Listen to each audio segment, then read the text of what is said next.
Oh, hi. This is serious. Hello. Welcome to Tales from the Craft, episode 2.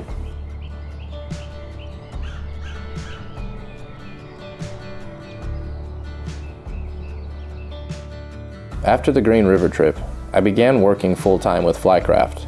I had secured my spot in the back of the boat. Previous to Flycraft, I had been doing a bit of freelance cinematography as well as working on a video team with a marketing agency. When working with a full video production team, all of the logistics get spread out between the crew. You have someone to manage cameras, someone to manage batteries and lighting, someone to take care of media storage and backup, someone to handle editing and post-production, and someone to worry about the final publication and the launch of the video. When I began at Flycraft, I had me. Technically, I still only have me. We haven't hired anyone else to help me with the video production work. Thankfully, because I have so many different things to worry about while on a film assignment, that means I get to rely on the badass team here at Flycraft to worry about all the fishing details. They pick the river, they pick the time, they pick the section we float, they pick the species we go after. They know the bugs that are popping, they handle the logistics of getting boats where we need them, and they are damn good at what they do. I'm super lucky to have the experience of the crew here to help me get into as many rad zones as we can find. None of this would be even possible without them.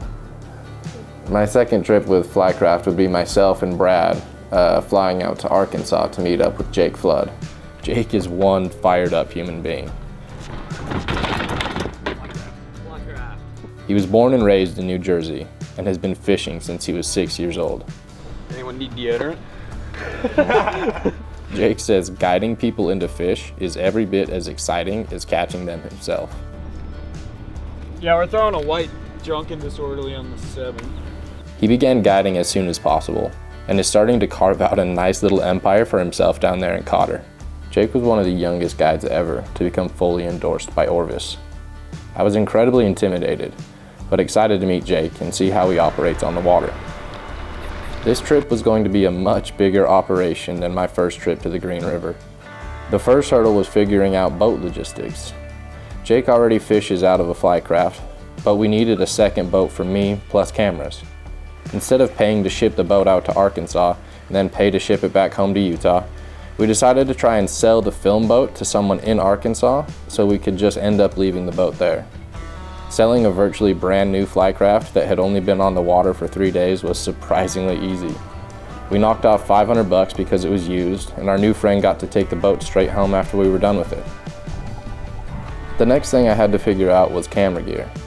We were going to be filming for 3 days on the water, as well as doing interviews with Jake and his crew. That meant I needed to bring studio lights, as well as audio equipment. I wrapped all the light bulbs in styrofoam and packed the softbox down as small as possible. It was going to be a very tight fit to get all of my camera gear, as well as my river gear, into one big duffel for the flight. 10 a.m. Monday morning, and the flight out to Arkansas was becoming somewhat of a shit show. Our initial plan was to ship a boat out there and pick it up at Brad's brother's house. That boat was unfortunately lost to the depths of the Postal Service. Somehow it went to Texas and not Arkansas.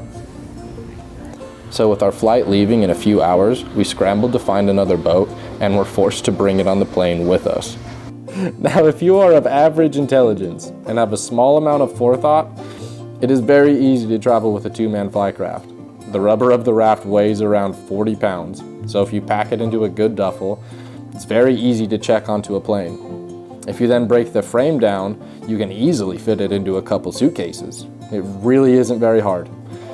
When you show up to the airport with a whole boat in a box, and then the frame plus the seats all boxed up and kind of taped together as one big massive package, it wasn't crazy expensive to bring it with us in a box, but it also wasn't like the regular $50. But you can do it, I believe in you.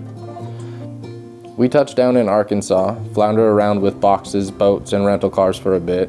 We check into our bottom of the barrel, dry swimming pool, most likely heroin needles in the alley kind of hotel, before meeting up with Jake. Jake introduces us to his friends that are going to be fishing with us. They are all in their first or second year of college and are hungry to begin their guiding careers.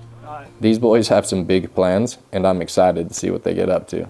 Day one. Damn it, now I'm saying it weird. In my incredibly small fly fishing experience, I have only ever gone after trout. Just trout in general. I've never even targeted a specific type of trout. I just went for the kinds that could swim. This would be my first time going after a new species, and we were aiming to catch some bass on a fly rod. I have no idea how to catch a bass, so I'm excited for Jake to teach me something. It took us a while before we were able to get anything to bite. Because bass thrive in warmer waters, and we were there at the tail end of winter, we think that the water temps hadn't warmed up enough for the bass just yet. Even though the fishing wasn't red hot, the secret float that Jake took us on was absolutely gorgeous. This creek that we were on can get really shallow in some sections, so it's practically impossible to take a drift boat down. We were lucky enough to get the whole creek entirely to ourselves. Now, according to Brad, there's a scientific way that you can determine whether a flowing body of water is a creek or a crick. For a body of water to be designated as a crick, it must have at least one semi-truck tire per nautical mile. That means that we were on a crick, not a creek. Regardless of how many semi-truck tires there were on the banks of this particular creek, the 8 miles that we floated through were some of the most beautiful stretches of water I've ever seen. Overhanging trees beginning to bud with pink and yellow petals, a light haze of pollen filling the air, filtering the light into a soft glow. The grass along the steep bank brushes along in time to the persistent ebb and flow of the water below. We stopped for lunch and spent some time soaking in the warm shallows, heated by the late afternoon sun. The mistake I made on my first day shooting in Arkansas was battery management. I have a lot of batteries for my camera, but for whatever reason, I was really trigger happy for the first part of the day. I had burned through all but one of my batteries, and with a number of miles left in the float, I was forced to be really picky about when I turned the camera on. Day 2. After learning about bass, my next lesson was going to take place on a much larger river. The real reason we came out to Arkansas, specifically Cotter, Arkansas. We wanted to experience the famous White River. Because of water flows and changes in the dam's discharge rates, we were actually going to spend the next 2 days on the Norfork of the White River. And I don't know if I'm supposed to call it the North Fork or the Norfork. All of the signs in the area say Norfolk, not North Fork. So we were on the Norfork of the White River. This river was big. This river was crowded. This river was wild, and this river was tricky. The first day on the river, we put in our time and some serious effort to pull in fish. But it was just a quiet day, man. Jake was checking all of his usual spots, changing bug patterns, switching from dries to nymphs, swinging streamers, and changing depth. No matter what we did, didn't really seem to move any fish. It was a great day on the river, don't get me wrong. Not a large number of fish, but that in no way means it was a failure. We just learned a lot about what the fish aren't into currently.